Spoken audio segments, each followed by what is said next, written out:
Vamos a iniciar entonces las patologías a nivel de corazón. Vamos a ver las patologías congénitas. ¿Sí? Bueno, entonces, haciendo un recorder, esperen por favor. Bueno, haciendo como para poder entender, hoy se van a rifar. ¿Qué es esto, maní? Eche tantico ahí. Ya. Gracias.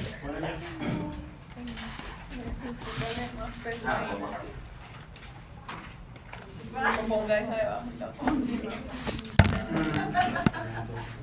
Ponga una encima de la Ya. Y si está borroso eso. ¿Dónde?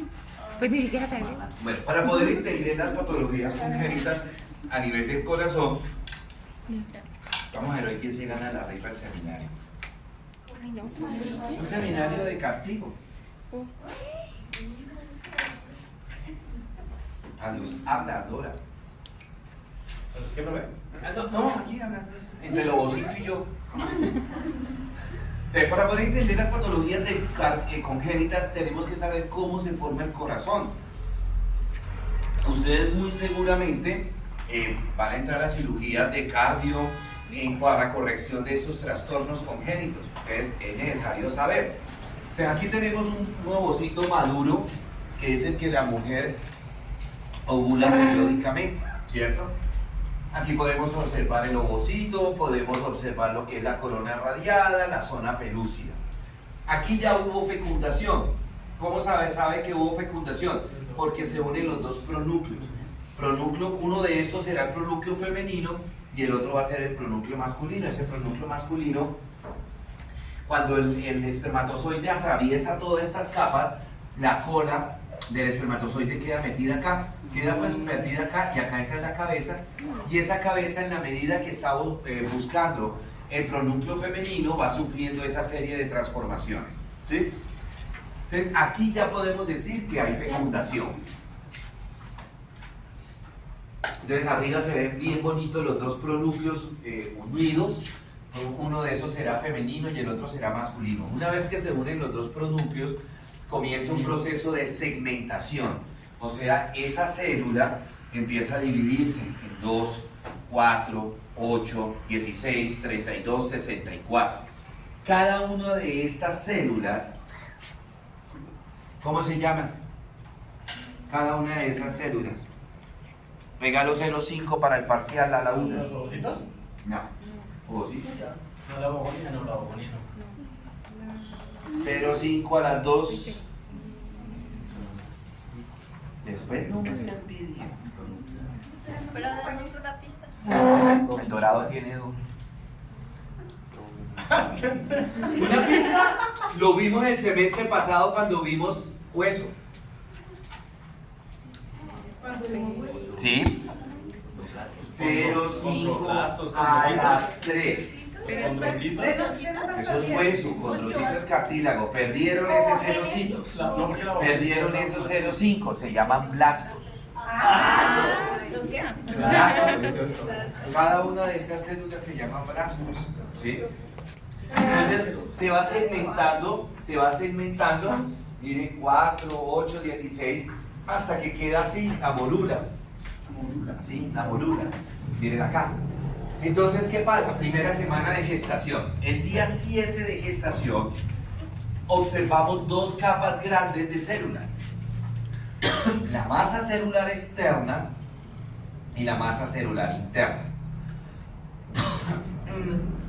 El día 8 de gestación, o sea, ya al inicio de la segunda semana, unas células de la masa celular interna sufren apoptosis, se mueren y aparece en la primera cavidad en el embrión. Esto se llama en este momento blastocisto, no se llama embrión, se llama blastocisto, y puedo identificar dos capas.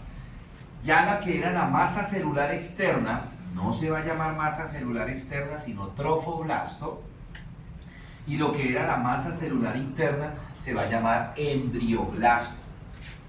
Del trofoblasto, ¿qué se forma? La placenta. Del embrioblasto, ¿qué se forma? El embrión. Entonces, en este embrión, en la segunda semana de gestación, ahorita vemos un dibujito, vamos a encontrar que las células se dividen en dos capas, ¿sí? Arriba epiblasto y abajo hipoblasto. Por eso esta segunda semana de gestación se llama disco bilaminar, porque el embrión es una capa, es esto, este es el embrión, ¿sí? Disco bilaminar, que tiene un epiblasto arriba y un hipoblasto abajo. Mire cómo se ve acá el embrioblasto. Entonces este embrioblasto tiene un epiblasto y un hipoblasto. Esto se llama cavidad del blastocele y este es el trofoblasto. Y aquí se va a formar la placenta.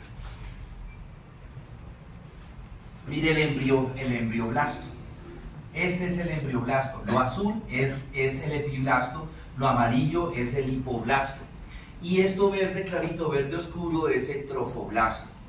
También ese trofoblasto se divide en dos capas. La azul oscura se llama sincitotrofoblasto y la verde oscura, sincitotrofoblasto, y esto se llama citotrofoblasto. ¿Qué pasa? Llega el embrión, llega esto, ¿sí? Redondito como vimos allá. Imaginémonos que esto es el endometrio, se pega el endometrio, ¿sí? Estamos en la segunda semana de gestación. Entonces comienza a proliferar el sincitotrofoblasto y las células comienzan a meterse dentro del endometrio. Este es el endometrio del útero de la mujer. Comienza a meterse dentro del endometrio, va proliferando esas células, miren, y se empieza a meter dentro del endometrio. En la medida que el sincitotrofoblasto se está metiendo dentro del endometrio, empieza a empujar hacia adentro del endometrio el resto del embrioblasto. A este proceso se llama implantación, ¿sí?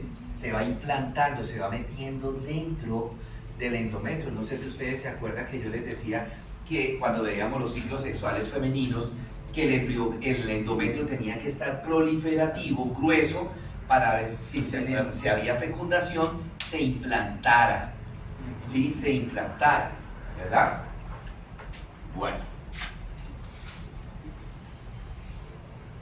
Mírenlo, ya se metió todo el embrioblasto. Miren el sincitotrofoblasto cómo está creciendo, se está rodeando de los vasos endometriales y me va a formar estas lagunas ya dentro del trofoblasto. Estos son vasos del endometrio de la mujer, lagunas, y se llama precisamente periodo lacunar, ¿sí?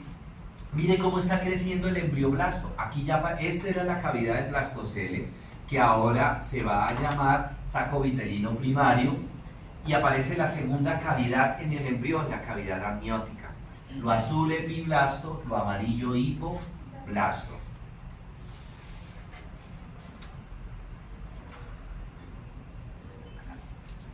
Ay, perdón. Mire, ya bien metido, ya miren, ya está todo metido dentro del embrión, dentro del endometrio. Luego los vasos sanguíneos dentro de, este era el trofoblasto, sincitotrofoblasto, citotrofoblasto. Los vasos sanguíneos se van uniendo, tanto entre ellos mismos como los que quedaron por fuera me forman sinusoides y se llaman periodo sinusoidal. Este es el inicio de la primera circulación uteroplacentaria, ¿sí? Y mire, sigue creciendo la cavidad amniótica. Mire el saco vitelino, que ya se llama secundario, no primario sino secundario, porque crece esta membrana que se llama la membrana exocelómica, ¿sí?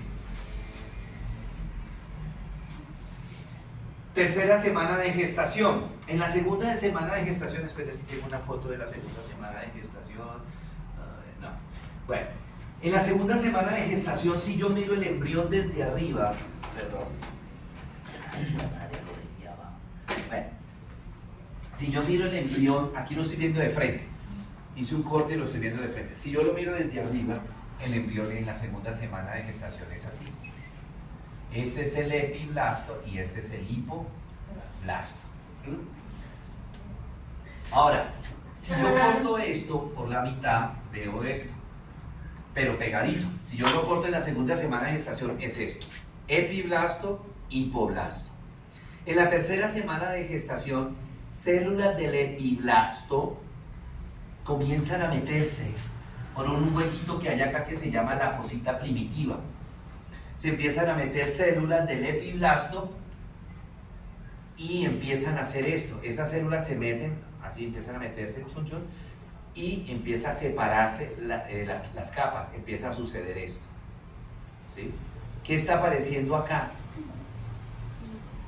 ¿Qué está apareciendo ahí? ¿Qué está apareciendo? La cavidad. No es una cavidad, lo que pasa es que como no tengo 3 manos, no es una cavidad, sino que aquí estas células se están metiendo y están rellenando esto. Estas células se están metiendo y miren, están rellenando esto. O sea que aparece una tercera capa. Y en esa tercera semana de gestación se llama disco trilaminar, porque tiene 3 capas. Y cambian de nombre. El epiblasto ahora se llama ectoblasto. La capa intermedia que está apareciendo ahora se llama mesoblasto. Y lo que era hipoblasto ahora se llama endoblasto. De esas 3 capas germinativas se forman todas las células, todos los órganos de nuestro cuerpo. Por ejemplo, a grosso modo, el ectoblasto me forma el sistema nervioso, me forma los huesos del cráneo. El mesoblasto me forma vasos sanguíneos, sangre, cartílagos, tendones, músculos, huesos. El hipoblasto me forma el sistema digestivo. ¿Sí? Entonces, 3 capas. Ectoblasto, la de la mitad mesoblasto y la de abajo endoblasto. Tercera semana de gestación. ¿Qué más sucede en esa tercera semana de gestación? Del mesoblasto, aquí comienzan unas células que se están metiendo, comienzan a formar un tubo acá. Siguen entrando células del epiblasto y ya me están formando el mesoblasto. Mire lo que yo hacía. Estaban así aplastaditas las 2 capas completamente unidas. Vuelvo a decir, el espacio que yo voy a ir armando no es que sea hueco, sino que son células que se están metiendo. Pero como no tengo 3 manos para mostrar ahí, entonces lo que va sucediendo es esto. Se van separando la capa de arriba y la capa de abajo. Y va quedando una capa, ¿qué? Intermedia. ¿Sí? Hasta que se separaron. Entonces quedan las 3 capas. Ecto, la de la mitad meso y la de abajo endo. ¿Sí? Endoblasto. Y mientras que está sucediendo esto, otras células que se están metiendo, formando el mesoblasto, empiezan aquí a consolidarse, a formarme un tubo. ¿Sí? Me forman un tubo que se llama notocorda. Esa notocorda es el esbozo de la columna vertebral del embrión. Es el esbozo. ¿Sí? O sea, es como los primeros indicios de columna vertebral. Ahora, ese mesoblasto, en la medida que se está formando por todo el embrión, por todo el embrión, ¿sí? Y la notocorda se va subiendo también por todo el embrión, ¿correcto? Y entonces, cuando el mesoblasto va, imaginemos que esta es mi parte posterior, va subiendo, un acúmulo de células mesoblásticas, como una bolita de pura célula mesoblástica, a este nivel del tórax se desprende. ¡Pum! Viene el mesoblasto creciendo así, ¿verdad? Y aquí llega un acúmulo de células, se desprende, de célula mesoblástica, y este sigue creciendo hacia la región caudal, ¿sí? Hacia la región, perdón, cefálica. Esto que está en el tórax se llama área cardiógena. Es el primer esbozo del corazón, del embrión, área cardiógena. Esa área cardiógena es este cúmulo de células, ¿sí? Sí, muchas células. ¿Qué pasa? Estamos en la tercera semana de gestación. Miren lo importante que es la tercera semana de gestación. Bueno, no quiero decir que las otras no sean importantes. Si no se forma el disco bilaminar, no se va a formar el disco trilaminar. Entonces, resulta que en esas células mesoblásticas, las células que están más hacia el interior sufren apoptosis, o sea, ¿qué? Entonces se muere y queda un ¿qué? Queda un tubo, y ese tubo se llama tubo cardíaco. Y ese tubo apenas se forma, comienza a contraerse, a latir. El día 21 de embarazo, el tubo cardíaco ya está latiendo, o sea que ya hay circulación. Ese tubo cardíaco, ¿cómo es? Ese tubo cardíaco, ¿cómo es? Mira, aquí está formándose el mesobrazo, ¿sí? Ese tubo cardíaco, ¿cómo es? Mírenlo acá, ¿sí? Arriba queda el bulbo arterial, en la mitad queda el ventrículo y abajo queda la aurícula, ¿sí? Entonces acá el señor me está mirando feo, dice, profe, pero el cucho de Morfo el semestre pasado nos enseñó, y a él sí le creo, que las aurículas estaban arriba y los ventrículos estaban abajo. Y su merced le echó mucho cilantro al caldo ahorita y me dice que el ventrículo está en la mitad y la aurícula está abajo. Sí, señores, es así. Ojo, el ventrículo, ¿cuántos ventrículos son? 4. Dos. ¿Qué planeta? ¿Eso se lo enseñó el cucho de Morfo? Oiga, el ventrículo, ¿cuántos hay? Uno. La aurícula.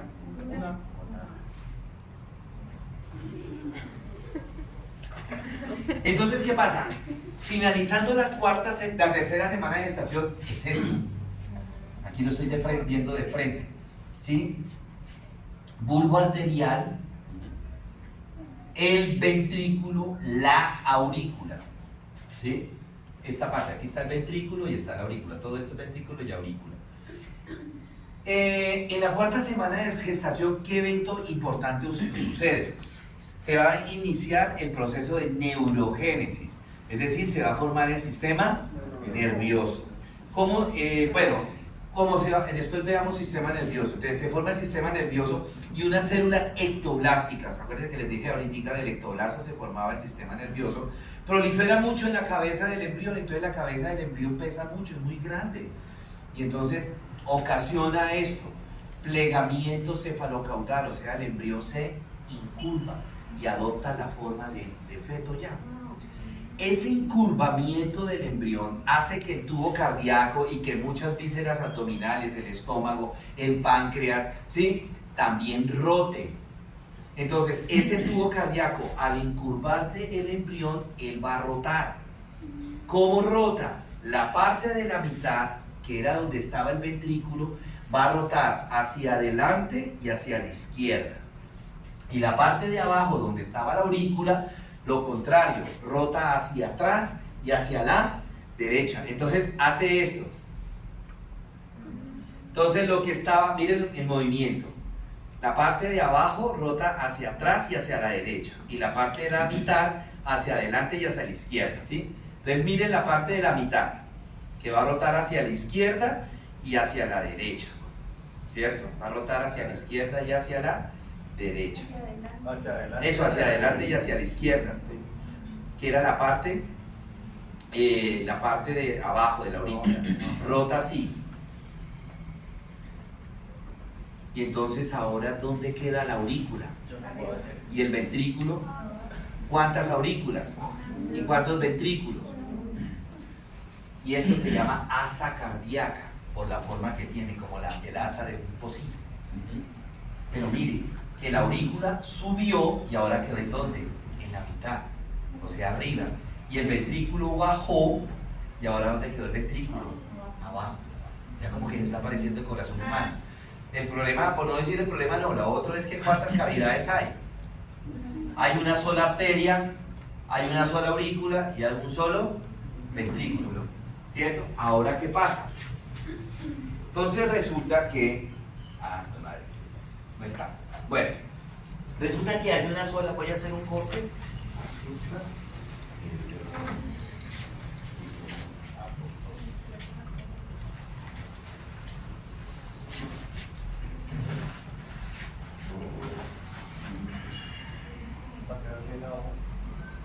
Bueno, vamos a hacerlo así. Aquí estaría la aurícula, aquí estaría el ventrículo. Uno solito. ¿Sí? Entonces aparece acá en la mitad, entre la aurícula y el ventrículo, aparece una elevación de tejido como un botoncito que se va a llamar almohadilla subendocárdica. Y esa almohadilla subendocárdica ya me va a separar aurícula y el ventrículo, y eso se llama surco auriculoventricular. Ahora miren lo que pasa, de aquí empieza a salir un tejido. Imaginemos que esta pared es esto, y allá es la finalización de la aurícula. Entonces, de aquí comienza a aparecer un tejido, ¿sí? Para ir empezando ¿a qué? A dividir las aurículas. Pero ese tejido, en la medida que se va estirando, ¿sí? Ese tejido que está buscando la almohadilla subendocárdica, cuando llega acá, se rompe un pedacito de tejido y me queda un agujero. Esta columna de tejido se llama ostium primum, ¿sí? Septum primum, perdón, no tiene el hueco. Septum primum, y el hueco se llama ostium primum, ¿sí? Y aquí abajo en el ventrículo sucede lo mismo. De abajo hacia arriba, ran, y se rompe. Tabique interventricular, ¿verdad? En ese momento, ¿cuántas aurículas tengo ya? ¿Y cuántos ventrículos? ¿Cuál es el problema? Que tengo dos búgeros. ¿Eso qué me está haciendo? Pues que sangre de la aurícula izquierda se está pasando para la aurícula derecha y del ventrículo izquierdo al ventrículo derecho. ¿Sí? Resulta que el tejido dice, hombre, esto no puede quedar roto. Entonces se forma un nuevo tejido a un lado y se llama el septum secundum. Septum primum, septum secundum, ostium primum. Pero ese septum secundum no tapa el hueco, no lo tapa, le queda ahí al ladito, le queda ahí el septum secundum ahí al ladito. ¿Listo? ¿Qué sucede ahora? Eso queda permeable todo el embarazo. Esos dos agujeros quedan permeables durante todo el embarazo del niño, de la mamá, perdón. Queda permeable. Tan pronto el niño nace, ¿sí? Y el niño respira o llora, inmediatamente el septum secundum, aquí está el agujero, el septum secundum hace esto, tapa y me queda convertido eso en la fosa oval. Fosa oval. Y esto se cierra y queda el tabique, un solo tabique. Apenas nace el niño, apenas el niño llora, apenas el niño respira, esto sucede. Las enfermedades que vamos a ver ahora es que esto no se cierra, no se cerró. Entonces tenemos la primera enfermedad. No necesariamente tienen que estar las dos permeables. Puede ser que se cerró. Cuando el niño nació, se cerró el tabique interventricular, pero no se cerró el ostium primum, el agujero oval, y queda permeable. ¿Sí?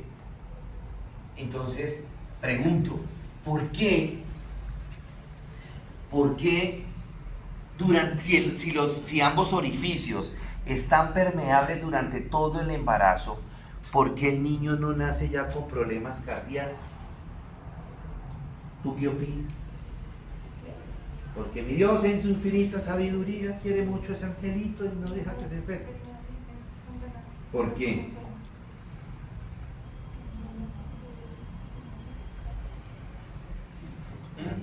What reason? For what reason?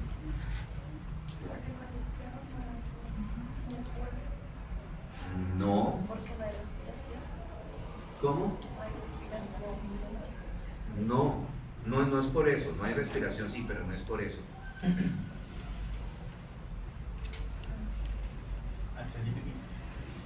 Puede ser heredado. Porque en los vasos sanguíneos de ese feto, tanto en las arterias como en las venas, solamente viaja sangre con altas concentraciones de oxígeno, porque la placenta de la mamá está purificando la sangre. Entonces en las arterias de este feto yo voy a encontrar solamente sangre con altas concentraciones de oxígeno. De tal manera que aquí va a haber sangre con alta concentración de oxígeno, aquí, aquí, aquí, y en todos los vasos sanguíneos, arterias y venas, sangre con alta concentración de oxígeno. O sea que no hay que gradientes de presión. Por eso el niño no nace con síntomas. ¿Cuándo empieza a haber gradientes de presión? Cuando ya hay intercambio de gases. Y para que haya intercambio de gases, ¿qué tiene que hacer el niño? Respirar. En ese momento ahí sí ya empieza a respirar, empieza a ver en las arterias sangre, transporte de sangre con altas concentraciones de oxígeno, y en las venas sangre con altas concentraciones de dióxido de carbono. Ahí es cuando el niño empieza a presentar problemas. Ya cuando el niño nace y respira, ¿cierto? Entonces, entonces, ¿qué va a suceder? ¿Dónde se está manejando en nuestro corazón más presión? ¿En la aurícula izquierda o en la aurícula derecha? En la izquierda, porque es sangre con altas concentraciones de oxígeno. Maneja más presión la aurícula izquierda y el ventrículo izquierdo. Entonces, si este agujero está permeable, está abierto, el cortocircuito, o sea, el paso de la sangre, ¿se va a hacer de qué? ¿De izquierda a derecha o de derecha a izquierda? ¿De qué? ¿De derecha a izquierda? Si su merced tiene allá afuera 50 estudiantes y aquí 10 y van a entrar todos, ¿quién gana? Si acá tengo 50 estudiantes y aquí 10, ¿quién va a ganar? ¿Quiénes van a pasar? ¿De izquierda a derecha? Entonces se va a empezar a pasar la sangre de una parte, no toda, de la aurícula izquierda a la aurícula derecha. Y si es una comunicación interventricular del ventrículo izquierdo al ventrículo derecho. Eso se llama cortocircuito. Entonces se produce un shunt, como ustedes Berlitz, ya saben qué shunt, ¿sí? De izquierda a derecha. De todas maneras, estilo Transmilenio. Estamos en Héroes y llamamos 100 personas para entrarnos en el bus. Y quieren salir 10 personas y somos 100 que queremos entrar. Pues, ¿qué pasa? Que los que estamos acá que queremos salir, pues queremos salir, empezamos. Y los que se quieren entrar, pues se quieren entrar. ¿Qué se produce acá? Un choque. ¿Un qué? Un choque. Un choque de sangres en este caso. Aquí se van a chocar la sangre. Que le gane por la presión mayor la sangre de la aurícula izquierda o del ventrículo izquierdo es otro cuento, pero la sangre de la aurícula derecha o el ventrículo derecho, él trata de meterse por ese hueco. Que no puede, es otro cuento, ¿cierto? Entonces aquí se hace un choque. ¿Y ese choque qué me genera? ¿Una fístula? No. ¿Qué me genera el choque? ¿Una qué? Una qué? turbulencia. Una turbulencia. Una turbulencia. ¿Sí? Ahorita seguimos con el cuento de la turbulencia. Ahora, normalmente, pongámosle que esta aurícula derecha estaba diseñada para recibir 3. Y ahora va a recibir 3 más. O sea, ¿cuántos va a recibir? El ventrículo estaba diseñado para recibir 10 y ahora va a recibir 3 más. O sea, ¿cuánto va a recibir? Normalmente 10 más 3 es 13. ¿Sí? Entonces, ¿qué tiene que hacer esta aurícula derecha, ¿Qué tiene que hacer esta aurícula derecha o este ventrículo derecho para recibir ese exceso de sangre nueva que le va a llegar? Estos 3 más, ¿qué tiene que hacer la cavidad? ¿Cómo? Ampliar. ¿Se qué? Dilata. Se dilata. Y entonces esto crece. Se produce una hipertrofia, en este caso una hipertrofia auricular derecha, en este caso una hipertrofia ventricular derecha. ¿Sí? Estamos viendo 2 enfermedades a la vez: comunicación interauricular y comunicación interventricular. Se dilata, ¿verdad? Normalmente por aquí se acuerdan que habían unas válvulas. Esa turbulencia que se está generando acá golpea también la válvula. ¿Cómo se llama la válvula que está comunicando la aurícula derecha con el ventrículo derecho? Mitral. ¿Cómo? La mitral. La mitral. Ahora imaginémonos que es del planeta Tierra. ¿Cómo se llama esa válvula? ¿Ahora sí? No. No diga que el cucho de Morfo se la enseñó mal. La tricúspide. Ah.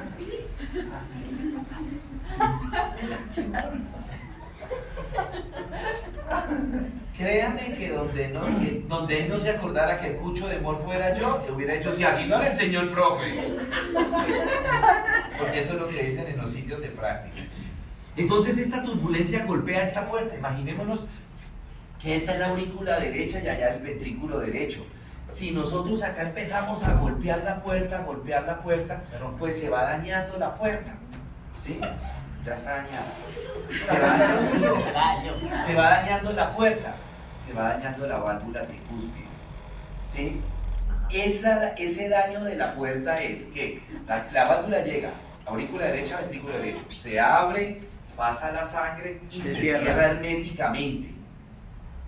Pero en estos pacientes, por estar golpeando la sangre tanto esto, se abre,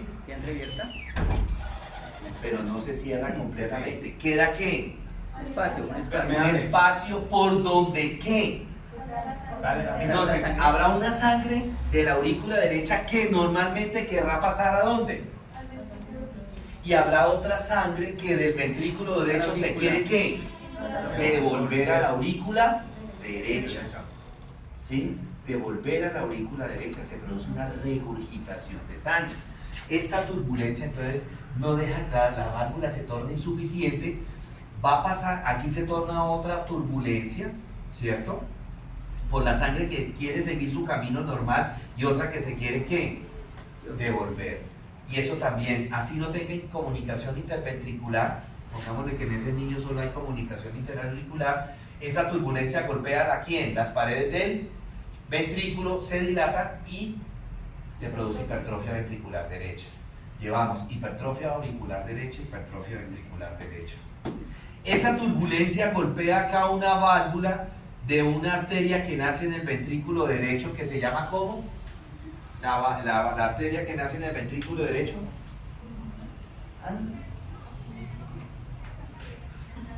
¿Aquí?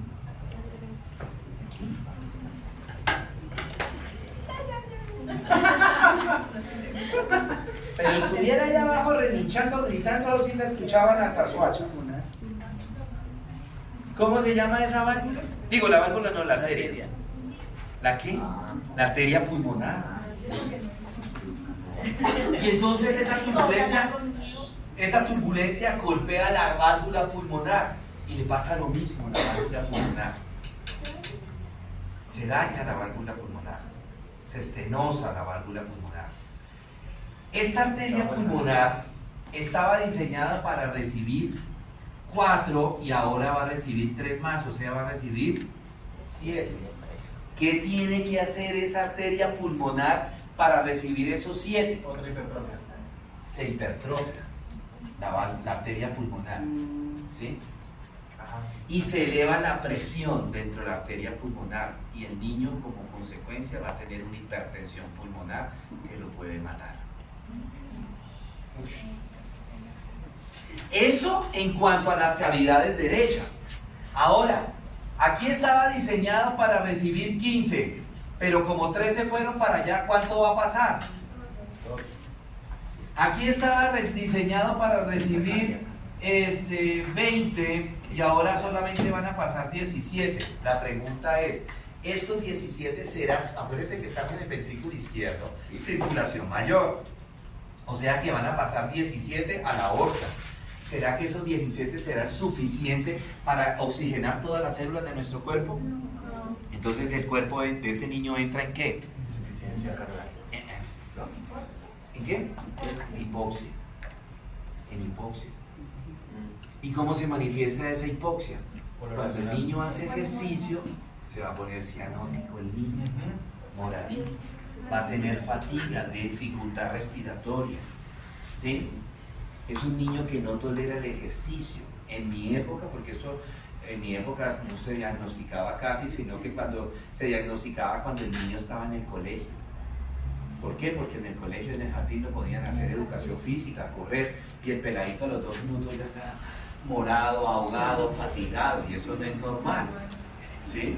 Ahora se diagnostica desde el embarazo, ¿verdad? Que se le hace la ecografía a la mamá, ¿correcto?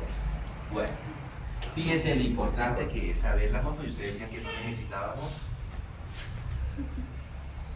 Bueno, entonces ya tenemos, mire la comunicación. Bueno, otras patologías, la coartación, el estrechamiento de la, mira, aquí está un estrechamiento, ¿sí? De la arteria aorta. Pues obviamente eso le va a pasar menos sangre, ¿no? ¿Eso se llama estenosis, profe? No, es coartación. Es Coartación. Miren acá. El verbo cuarta. Esto se llama destrocardia. El corazón del niño se forma en el lado derecho. ¿Por qué? Porque rotó mal. No rotó a lo de abajo hacia la izquierda y así, no, sino que rotó al contrario, o sea que el corazón se va a formar al lado derecho. Esa destrocardia puede ser de dos tipos. O destrocardia solamente, es decir, que solamente el corazón del niño se va para la derecha, o puede ser que todos los órganos, en el abdomen todos los órganos estén al contrario. Eso se llama situs inversus. ¿Sí? Situs inverso. Entonces cuando ustedes escuchen, no, es que el niño tiene un situs inverso, el corazón lo tiene a la derecha, el hígado lo tiene a la izquierda, el estómago a la derecha, ¿sí? Todo está al contrario. Pero puede tener una vida normal, Depende, no. ¿no? No. Tienen falla, problemas respiratorios, esos niños mueren rápido. Bueno, bella, este es la comunicación interauricular. Esto es lo que quería mostrarles. Esto es lo que quería mostrarles. Este es el septum primum, este es el ostium primum, septum secundum. Este es la almohadilla subendocárdica. ¿Sí?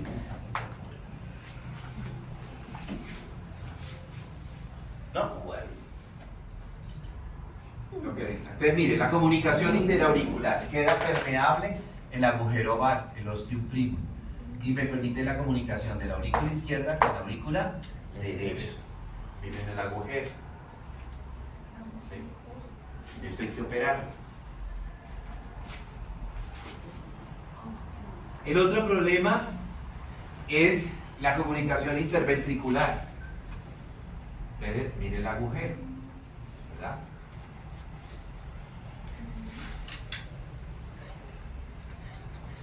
Mire el agujero acá, mírenlo acá, bueno, en el labio interventricular. Eso hay que cerrar. Bueno, muy bien. Ahora tenemos la persistencia del conducto arterioso. Resulta que también, si ustedes se acuerdan del dibujo que ya no está. Había un solo vaso sanguíneo, ¿se acuerdan? Ese vaso sanguíneo, en la medida que se produce la rotación, comienza a invaginarse y empieza a irse separando. Cada vez se va separando más hasta que llega un momento en que queda esto. Eso se llama conducto arterioso y queda permeable. Lo mismo que el agujero oval y el agujero interventricular. ¿Sí? Y lo mismo. La sangre de la aorta se está pasando a la arteria pulmonar, pero no hay problema. ¿Por qué? Porque manejan las mismas presiones. El problema es cuando el niño nace y llora, esto se cierra y me queda un ligamento que se llama el ligamento arterioso. En algunos niños eso no se cierra, ese conducto no se cierra y queda permeable. Pasa lo mismo que pasa acá, simplemente que a otro nivel, más arriba, ¿cierto? Eso se llama la persistencia del conducto arterioso. Mírenlo acá, ¿sí? Entonces, sangre de la aorta se va a pasar a la sangre de la arteria pulmonar. Lo mismo, un choque, se va a dilatar la pulmonar, luego se estenosa la válvula pulmonar, ¿sí? Se produce hipertrofia ventricular derecha, luego hipertrofia auricular derecha, lo mismo. Esa turbulencia, se me había olvidado decirle, ese choque de sangre, ¿ustedes han ido al mar? ¿Sí o no? Ok. Y han escuchado cómo la sangre golpea, el agua golpea la roca. La han escuchado. Acá también se escucha esa turbulencia y esa turbulencia se llama soplo. Ese choque de la sangre se escucha y se llama soplo. ¿Sí? Entonces, dependiendo cuál es el problema, el niño tendrá un soplo sistólico o un soplo diastólico. Si es una comunicación interauricular, el soplo será sistólico. Si es interventricular, será diastólico. Si es de las aurículas, ¿cómo es? ¿Ah? Si es de las aurículas, ¿cómo es? Sistólico. Y de los ventrículos. Eso es un ecocardiograma y ahí se ve la mezcla de la sangre. ¿Sí? Lo rojo es la sangre de la aorta y lo azul es la sangre de la vena, de la arteria pulmonar, perdón. Sangre de la arteria pulmonar. Y el último problema, la tetralogía de Fallot. Tetra, ¿qué significa? Tres. 4. Ah, tendrás 4, sí. Oh, madre matemáticas. 4. O sea, este pobre parroquiano en vez de tener un problema tiene 4 problemas. ¿Sí?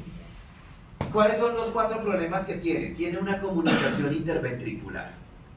Tiene estenosis de la válvula pulmonar. Tiene una dextroposición de la aorta y tiene hipertrofia ventricular derecha. Ya fue. Entonces, mire, tiene la comunicación interventricular, tiene la estenosis de la pulmonar, ¿sí? De la válvula pulmonar, tiene hipertrofia ventricular derecha. ¿Cómo se ve el cabalgamiento? Por así decirlo, ¿qué significa eso de cabalgamiento? O dextroposición. Normalmente la aorta nace y voltea, se va hacia atrás del corazón y hacia la izquierda. ¿Dextro qué significa? El prefijo dextro, ¿qué significa? Ahorita lo vimos. Al lado. Al otro lado. Dextrocardia, ¿a dónde estaba el corazón? Hacia la derecha. Dextro significa derecho. Levo significa izquierda. Entonces la aorta en estos niños no hace esto, sino que hace esto. Y fuera de eso, no solamente se incurva hacia la derecha, sino que se va por encima del corazón, cabalga al corazón. Normalmente lo que hace la aorta es esto, ran y se va hacia la izquierda y por detrás del corazón. Aquí lo que hace es esto y pasa por encima del corazón, hacia la derecha y por encima del corazón. ¿Sí? ¿Qué puedo operar yo en ese paciente? Única y exclusivamente eso. Yo no puedo agarrarle como le volteamos la izquierda, la aorta a la izquierda, no, porque todo, como esto es congénito, la aorta, el tamaño de la aorta y todas las estructuras se formaron acorde a la posición de la aorta. ¿Sí? Entonces no puedo modificar eso. Y tengo que operar al niño antes de que haga estenosis de la pulmonar y la hipertrofia ventricular derecha. ¿Sí? Hoy día se operan rápidamente estos niños. Muy bien. Mire el cabalgamiento de la aorta. Mire la aorta encima del corazón y hacia la derecha.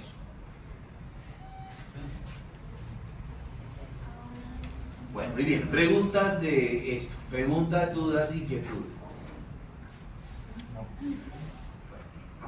Ahora pasemos a otras patologías. ¿Todavía no les aparece en la plataforma las clases? Nada, profe. Ya es que ha habido un problema, pero ya esta tarde lo solucionaba, entonces ya mañana yo les hago. Bueno, ahora tenemos fiebre reumática. Fiebre reumática. Entonces la señorita Paula dijo, ella está pensando, el viejito tiene Alzheimer y estamos en corazón y nos mete articulación. Ahí no está pensando eso, ¿cierto? Fiebre reumática, ¿qué tiene que ver el corazón con las articulaciones? La fiebre reumática es una enfermedad infecciosa, es una enfermedad producida por una bacteria que se llama el estreptococo beta hemolítico del grupo A. Ahí se los presento. El estreptococo beta hemolítico del grupo A. ¿Sí? ¿Y cómo adquirimos nosotros el estreptococo beta hemolítico del grupo A? ¿Tu persona qué piensas? ¿Cómo adquiere usted ese estreptococo beta hemolítico del grupo A? Te veo caminando mucho.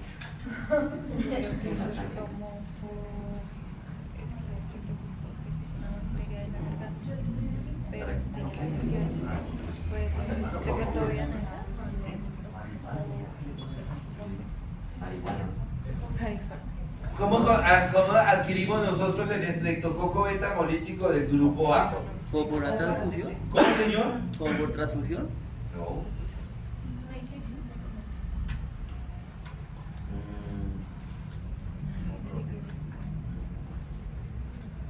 Usted creía que ayer en el Transmilenio, allá en el puente de Helios, la venía yo saludando y ella.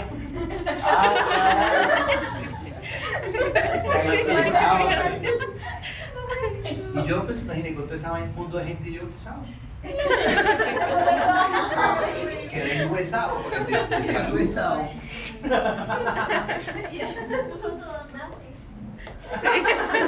No, ella me vio, lo que pasa es que no quiso saludarme. En este grupo, o no lo saludan a uno, le dicen mardito.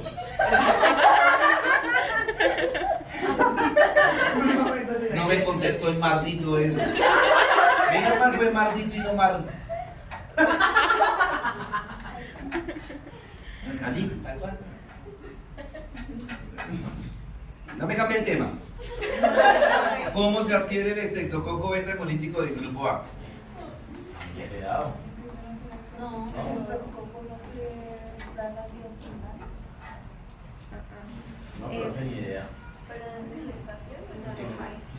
Pues, Ya nacido, ya estamos en la adquirida.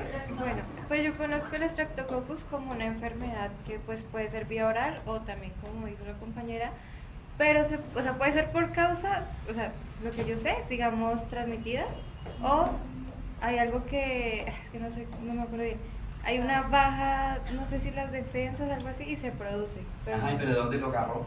Puede ser por la ¿Por dónde empezó? Sí, es leche. Por la leche. No, porque acá el joven, no precisamente por leche, puede tener esa enfermedad. Creemos que no. Creemos que no es por lactancia.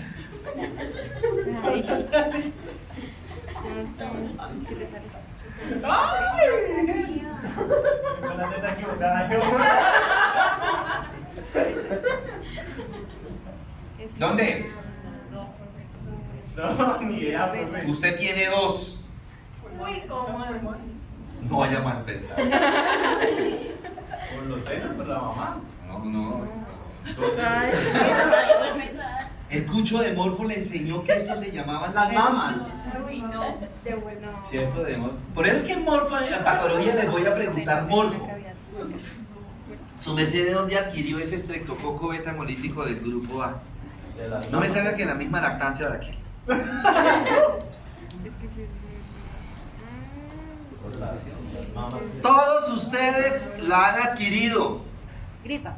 Todos, ¿no? No, porque gripa es virus y estamos hablando de una bacteria. No, bacteria. Eso es de la amigdalitis. ¿La diarrea? ¿Qué hace? También es virus. Doctor, ¿me puedo bañar con diarrea? Pues si le alcanza. Ay, sí, ah, no, pero sí. ¿Cierto, profe? ¿Ah? Esa aplicada de que, doctor, ¿me puedo bañar con diarrea? ¿Por eso? Si le alcanza. Ay, no. Amigdalitis. Por eso. Lo digo. Así como ella no me conoció ayer, hoy no la conozco. La amigdalitis. Pero se produce. Todos los niños, cuando entran al colegio, sufren de dos cosas: de amigdalitis y ERA, enfermedad diarreica. Sí. Porque ya el peladito ya empieza a interactuar, que juega con el carro, se lo echa a la boca, no se lava las manos bien, ya empieza a interactuar con otros compañeros que también tienen gripas y toda esa cuestión, amigdalitis. Esa bacteria entra por la... Cuando tú dijiste que por la boca, que oral, yo dije, ya sabe qué es. Pero no. Se equivocó. Ah, ¿es lo mismo? Por las. Sí. Hola, siete con cariño. No sé si tenga que ver cuando las amígdalas se abren y comienzan a ver. Hipertrofias. Se hipertrofian las amígdalas. Yo no tengo. Ahí es donde salen los cálculos. Es Las placas. Esos son placas. Esas son placas para tener en cuenta y no sacar el carro en el día de pico y placa. Algo que sucedió por allá en otra universidad. El semestre El semestre pasado sucedió. Pero no todos los estreptococos. Bueno, el estreptococo beta hemolítico del grupo A tiene un nombre más resumido y es estreptococo piógenes. ¿Sí? No todos los estreptococos piógenes pueden producir fiebre reumática. ¿Qué características debe cumplir el estreptococo piógenes? Primero que todo, debe ser rico en proteína M, debe ser resistente a la fagocitosis y esa resistencia a la fagocitosis lo da la proteína M.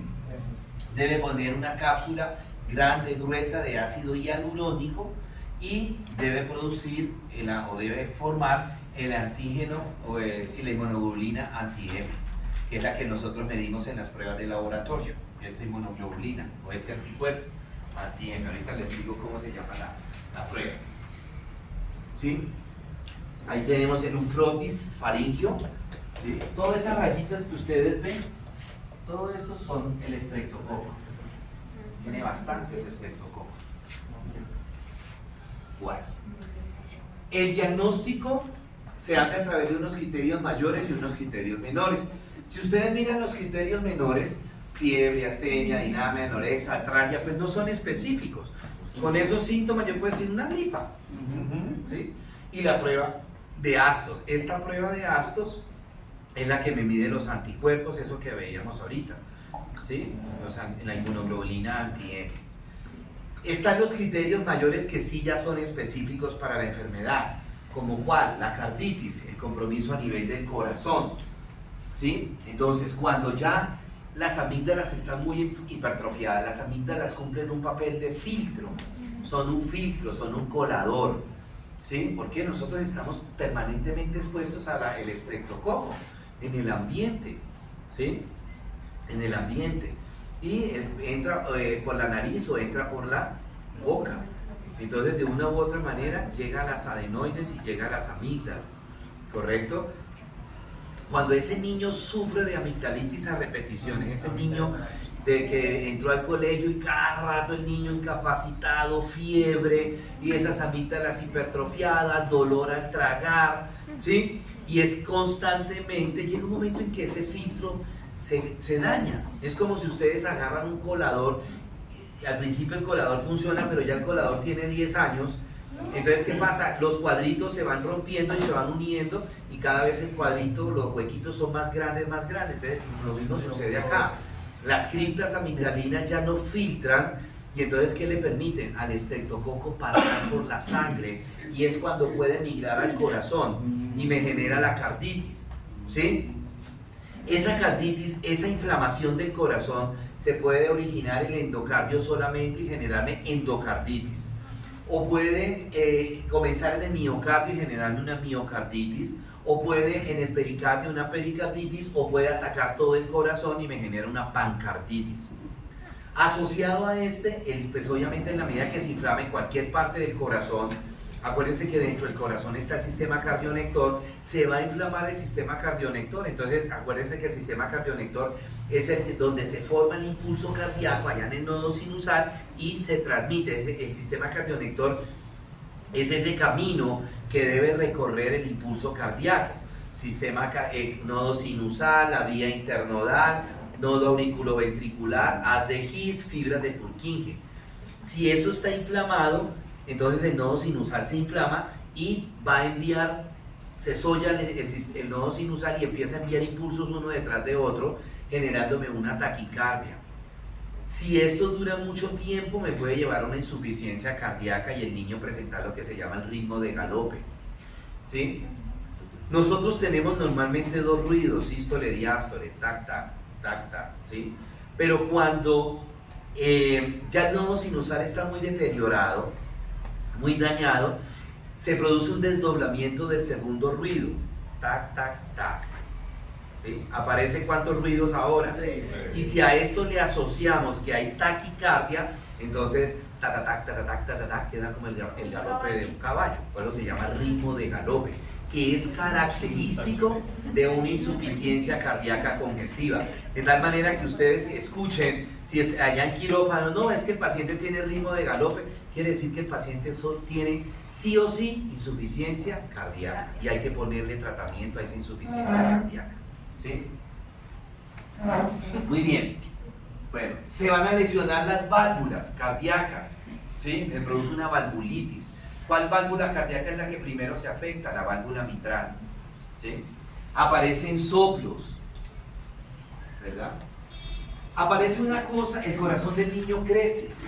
Mire esa cardiomegalia tan salvaje, ¿sí? Cuando nosotros no tenemos regla, pues en esta cardiomegalia pues no hay necesidad de utilizar regla, para un mango esa vaina, ¿cierto? Pero si fuera una cardiomegalia discreta, ¿qué hacemos nosotros? Aurícula derecha al lado del paratraqueal, del lado contralateral, tomamos esa medida y esa tiene que ser igual de aquí a acá. Mire cómo está todo crecido el corazón. Una cardiomegalia. Eso me está indicando que el niño también tiene falla cardíaca, tiene insuficiencia cardíaca.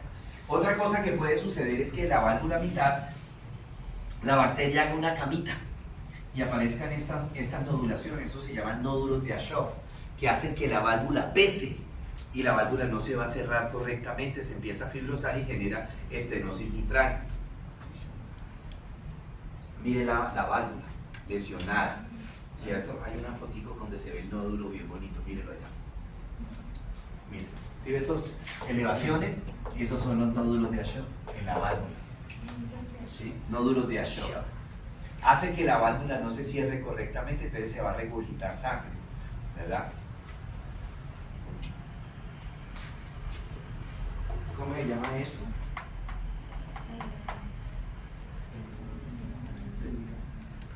Las cuerdas tendinosas. ¿Cómo? Las cuerdas tendinosas. Las cuerdas tendinosas, aquí están los músculos papilares y aquí están las valvas. Bueno, ya vimos la valvulitis. Bueno, también la bacteria puede migrar por la sangre e ir a las articulaciones y me genera una poliartritis, que el niño va a tener síntomas muy similares a una artritis reumatoide. Entonces, ojo, mamás y papás de acá, el niño que le dice me duelen los huesos. Sí, pueden ser dos cosas. Uno, que están creciendo y duelen, ¿sí? Pero otra, tengan cuidado, si ese niño ha sufrido de mucha amigdalitis y dice que le duelen los huesitos, pilas con eso, mándenle a hacer una prueba de astos, ¿sí? El niño va a tener, igual que una artritis reumatoide, simplemente que esta es producida por una bacteria. Entonces van a ver los tofos, deformidad de las articulaciones, el paciente va a tener dolor en las articulaciones, tumefacción, se le pueden anquilosar las articulaciones. Compromiso a nivel del sistema nervioso, la corea de Sydenham. El paciente, en la corea de Sydenham, el paciente hace como unos chasquidos, como unos gestos, unas muecas, unos ruidos, ¿sí? Que son extraños, pero que el paciente no se da cuenta de que los hace. Es muy parecido al síndrome de Tourette, pero la diferencia es que en el síndrome de Tourette el paciente es consciente de que hace eso. Aquí no, aquí el paciente no se da cuenta. Y usted le pregunta al paciente, ¿y tú por qué gritaste? Yo no grité. Sí, tú gritaste. ¿O por qué hizo esa mueca? Yo no he hecho nada. El paciente no se da cuenta, es completamente involuntario. Y en el síndrome de Tourette el paciente sabe que lo hizo, es consciente. ¿Sí?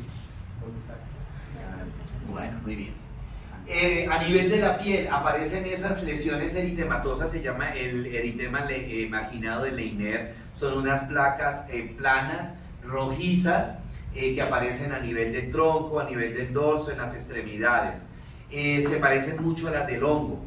Entonces la mamita puede pensar que el niño tiene hongos, pero son parecidas. Pero ¿cuál es la diferencia? Que las del hongo que rascan, pican, estas no. Uno le pregunta, ¿y eso le rasca? No rascan. Y aparecen los nódulos subcutáneos, producto de los depósitos de mucopolisacárido a nivel de las articulaciones, favoreciendo la deformidad de las articulaciones. Igual esto aparece en la artritis reumatoide. Los nódulos vienen por todo el cuerpo, no solo en las articulaciones, ¿sí? Son depósitos de mucopolisacáridos, son chichones que le aparecen al paciente. ¿Cómo los de qué, profe? Mucopolisacárido. Lipoma. pareciera lipoma, lo que pasa es que el lipoma es blandito porque es grasa, este es durito, porque es mucopolisacáridos. Bueno, el diagnóstico pues se puede hacer con un criterio mayor y 2 criterios menores, o 2 criterios mayores y la prueba de Aston. La prueba de Aston, ¿en qué consiste? La prueba de Aston le hacen un examen de sangre al niño y se miren los anticuerpos, proteína M. Si la prueba de Aston da menor de 200, el paciente no tiene fiebre reumática. Si da más de 200 unidades TOT, el paciente tiene fiebre reumática y hay que ponerle tratamiento al niño o al adulto. El tratamiento dura 6 meses. Bueno, muy bien. Preguntas, dudas, inquietudes. ¿Todo eso ¿No fue es yo? parcial? Señor, ¿Todo eso será en parcial? ¿cómo le parece? ¿Cómo es que No, se pero llamaban chévere. los punticos? Sí. Nódulos subcutáneos. Las bolitas esas que vimos al final, nódulos subcutáneos. Y esos son operables. Mucopolisacáridos. Sí, son operables, pero imagínense, son muchos. No, pues nada. Con el tratamiento los nódulos tienden a ir desapareciendo o disminuir de tamaño. Bueno, veamos ahora la angina de pecho. No, la angina no, veamos hipertensión. Esta. Bueno, hipertensión arterial, nosotros sabemos que es hipertensión arterial. Pues es un trastorno en donde se aumentan los niveles de tensión arterial, ¿cierto? Por encima de 120-80, 120-85. Nosotros tenemos unos mecanismos reguladores de la tensión arterial, ¿sí?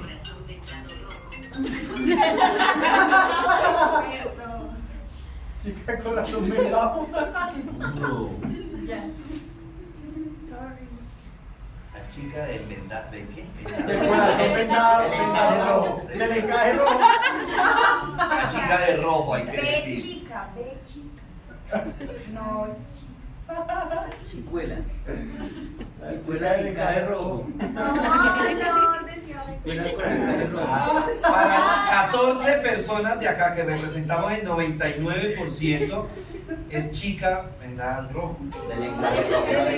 Dijo MB. Ganamos por mayoría de votos. Chica de encaje rojo. Bueno, nosotros tenemos unos mecanismos reguladores de la tensión arterial. Esos mecanismos reguladores se activan o ya sea cuando al paciente se le baja la tensión o cuando al paciente se le sube la tensión. Miremos unos mecanismos reguladores de eso. Entonces tenemos la respuesta isquémica del sistema nervioso. Este se activa cuando el paciente se le baja la tensión. Esto activa inmediatamente el sistema nervioso simpático, específicamente primero los centros vasomotores que hay en la médula espinal. Recuerden que el sistema simpático se inicia en la médula espinal. ¿Sí?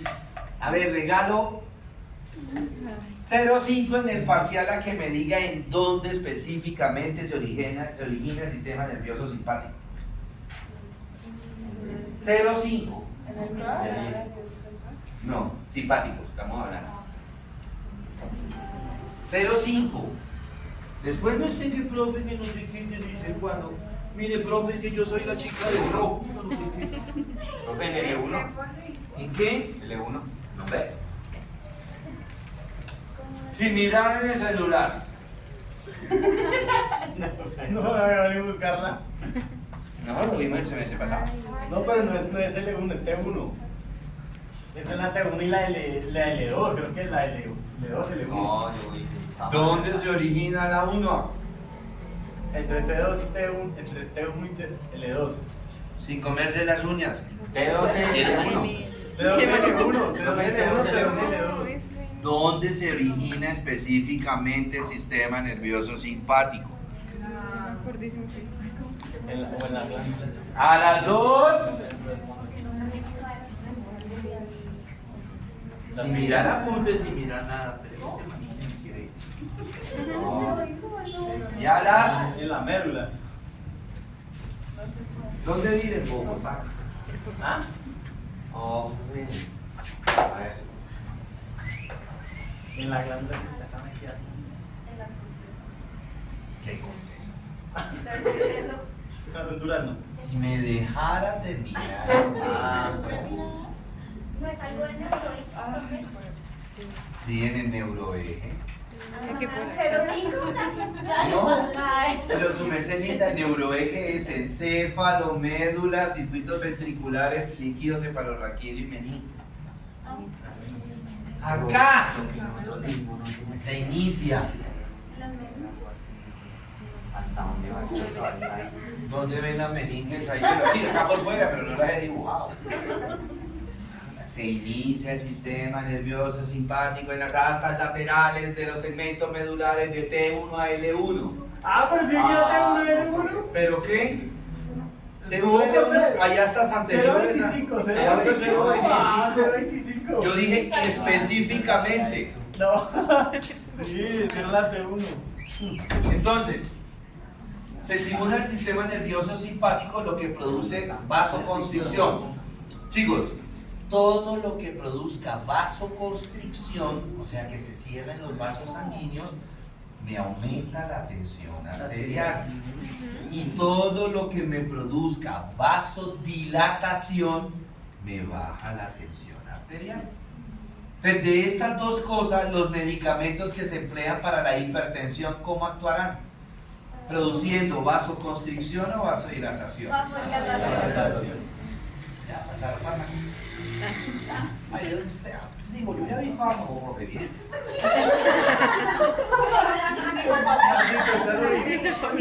¿Cómo? ¿Ella? No, pues usted cómo habló. No, Oela. Paula. ¿Qué pena, pero mi gordis, Jonathan del frigojo.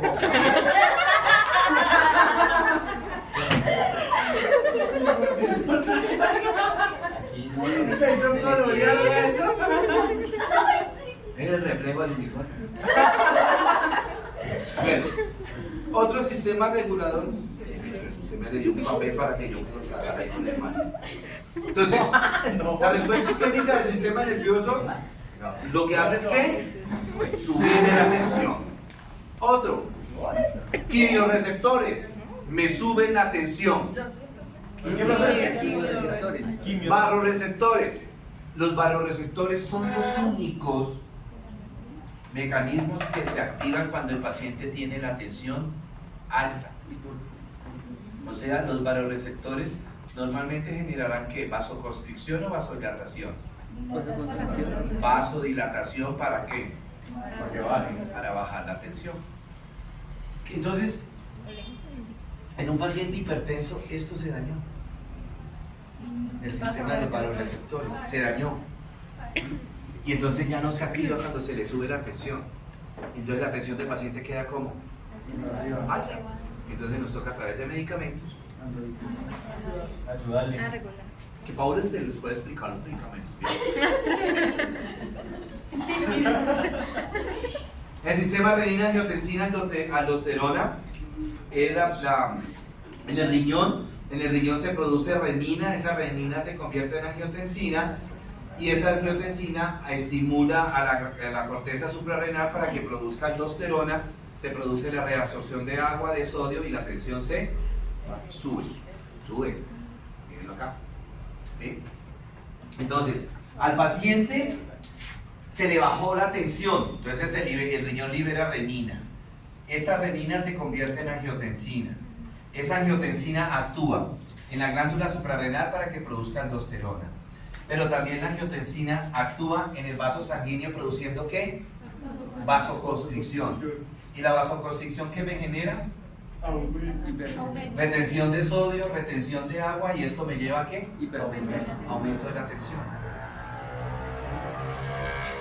Por esto se activa es cuando el paciente se le baja la tensión. Estamos hablando de condiciones fisiológicas. Entonces, por ejemplo, tenemos en algunos medicamentos para la tensión que se llaman los IECA. Y IECA significa inhibidores de la enzima convertidora de angiotensina.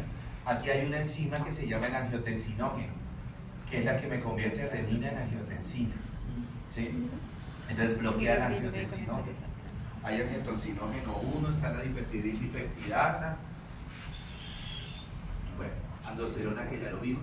Y a nivel de las catecolaminas. Las catecolaminas que también se activan cuando al paciente se le baja la tensión, producen vasoconstricción, entonces la tensión del paciente se sube. Bueno, tenemos una hipertensión primaria que no sabemos cuál es la causa de la hipertensión del paciente, y tenemos una hipertensión secundaria en donde el paciente puede tener problemas a nivel renal, puede tener a nivel endocrino, puede ser la hipertensión inducida por el embarazo, el paciente tenga una coartación de la aorta, que el paciente tenga trastornos neurológicos como hipertensión endocraniana, cuadriplejía, el síndrome de Guillain-Barré. Puede ser posoperatorio, puede ser producido por medicamentos o puede ser producido por sustancias tóxicas. ¿Cuáles son los factores de riesgo para la hipertensión? Perdón. Entonces, primero la herencia, ¿sí? Nosotros heredamos el riesgo, más no le heredamos la enfermedad, ¿no? Género, más común en hombres que en mujeres. ¿Por qué? ¿Por qué?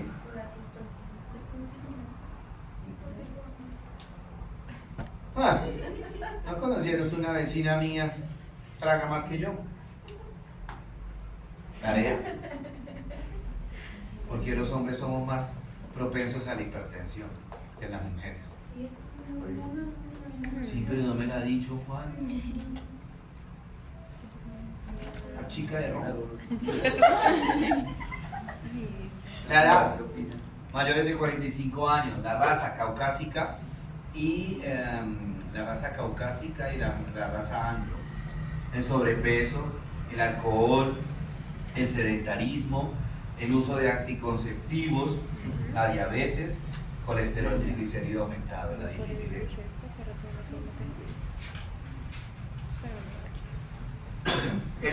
Los síntomas, pues lo más característico es la tensión alta, ¿no? Pero ¿cómo sabemos que tenemos la tensión alta? De pronto por el enrojecimiento de la cara, la rubicundez, ¿verdad? El dolor de cabeza, fatiga, cansancio, mareos, ¿sí? La taquicardia. Ay, me va. ¿Qué anda mirando ahí?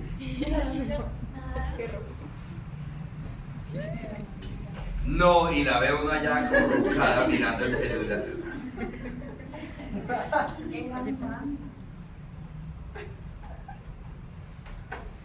A otro perro con ese hueso. Bueno, muy bien. Preguntas, dudas, inquietudes. Bueno, hagamos un breakcito. Son las 5:31, faltando un cuarto para las 6. 15 minuticos. ¿La hipertensión es más peligrosa que la hipertensión? Todo hipo es más peligroso que el hiper. Un hiper usted le pone al paciente una ladara y le baja rápido la tensión, pero usted como le sube rápido a un paciente. Sí, pero cuando